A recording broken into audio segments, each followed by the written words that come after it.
Et nous allons retrouver maintenant la sportive avec un gros S. Et oui, quand on fait du sport, on a toujours un gros S. Vous remarquerez.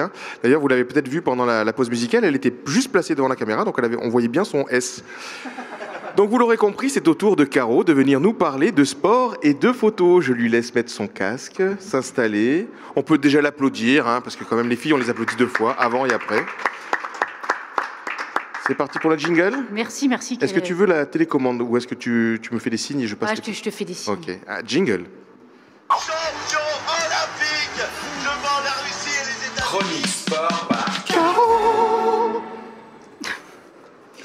Alors, aujourd'hui les noobs, je vais vous parler de 3 styles de photos sportives. Ah oui, je reste dans le thème, eu égard à la venue de Cédric aujourd'hui. Alors, les photos de sport engagées en premier, dont je vais vous parler. Donc, les sportifs se servent de leur notoriété et de la médiatisation de leurs exploits pour faire passer des messages. Donc, les photos sportives mettant en avant le dépassement de soi, la volonté d'être le meilleur, d'aller au-delà de ses limites, ce sera ma 2e catégorie de photos. Et enfin, les photos de sport carrément waouh qu'on pourrait contempler pendant des heures tant elles sont belles. Alors, tout d'abord, les photos engagées. Alors, j'en ai choisi 2. Alors, on va voir la première. Musique maestro ou image maestro plutôt. Oui. Donc, celle des Jeux Olympiques d'été de 1968. Ah ben voilà. Voilà. Vous m'êtes né, notre chroniqueur qui n'est pas là, c'est le seul. Il nous regarde d'ailleurs. Ah ben il nous regarde, salut Vroom. Coucou.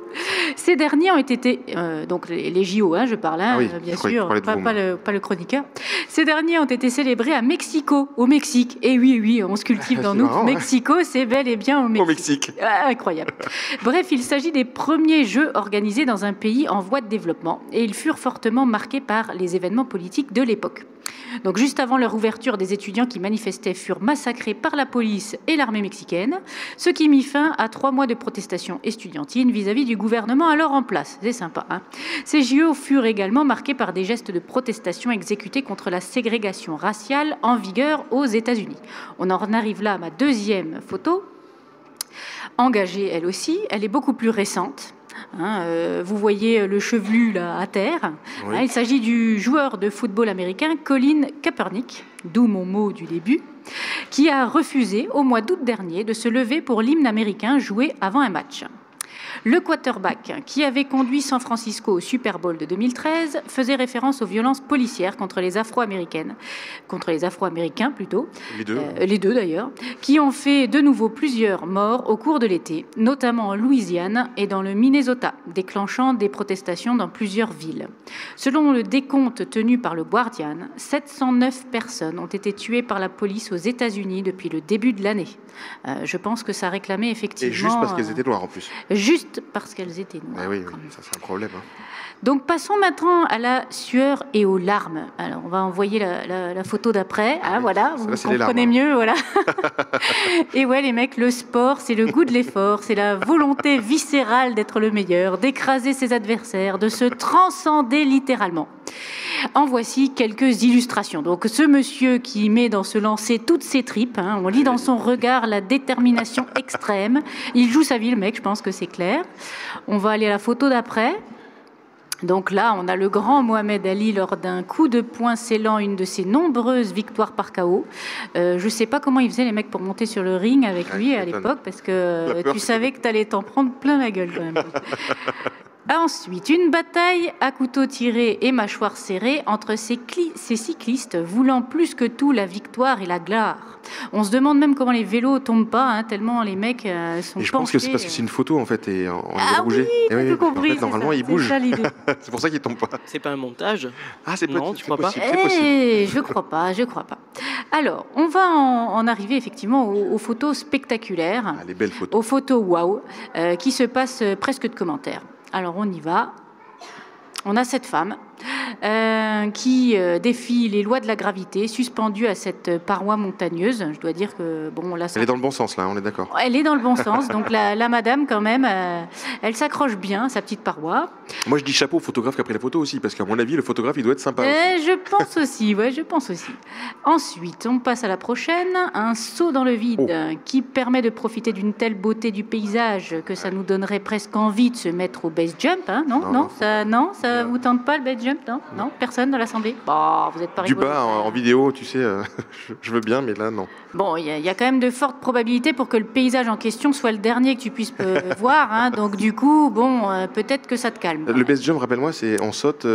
On saute et on ouvre le parachute au dernier moment. Ouais, hein, voilà. Le meilleur des parfois, sauts, quoi. Coup, oui, et puis parfois il s'ouvre pas assez vite, alors tu finis comme une petite crêpe en bas. Donc c'est un petit peu embêtant.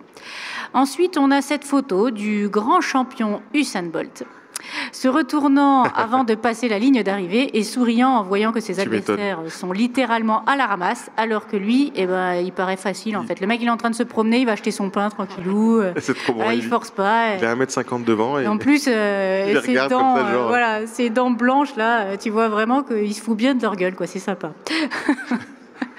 Alors, la lutte, donc là après on va voir quand même, je vous ai fait quelques petites photos funny hein, quand même, hein, voilà, parce que là du coup il fallait quand même que je finisse sur une pointe d'humour, donc vous avez les photos rigolotes quand même, et voilà comment foutre ses adversaires dans la merde, hein, c'est le cas de le dire. Là, je veux dire, à un moment donné t'as envie que le mec il glisse, hop, c'est pratique. Oh pétard. Après, tu as aussi un autre sport où les gens jouent avec les boules, hein, eu égard à la chronique précédente. Hein. Donc là, si tu as envie d'avoir des enfants, t'évites la lutte. Hein. La lutte gréco-romaine, c'est pas fait pour toi, faut éviter. Et enfin, le secret pour avoir des tablettes de chocolat. Ces messieurs ont trouvé comment faire, voilà, pour pas trop se faire suer, pas trop transpirer. Elles sont belles. Ce sont des belles tablettes. Et avoir des belles tablettes de chocolat bien saillantes. Greg, on va pouvoir s'y mettre. C'est quand même sympa. Cédric, tu nous prendras en photo ? Oui, avec on va s'y mettre. Ben, d'ailleurs, Cédric, tu viendras avec nous quand on fera ces belles photos. Ah oui, je compte sur vous, hein. Moi, là, on a les tablettes là, avec ça. C'est pas lui qui est à droite? Ah oui, c'est peut-être. C'est vrai. On l'a repéré, c'est Cédric. Oh, plus tard, il fait gaffe, il va venir. Il va nous mettre un lion, comme Mohamed Ali, peut-être. Bon, ben, merci à tous. Eh ben, merci. On applaudit Caro, hein. Parce que c'est quand même pas facile. C'est vrai que c'est pas facile de parler de photos dans le sport. Mais elle a relevé le défi avec brio.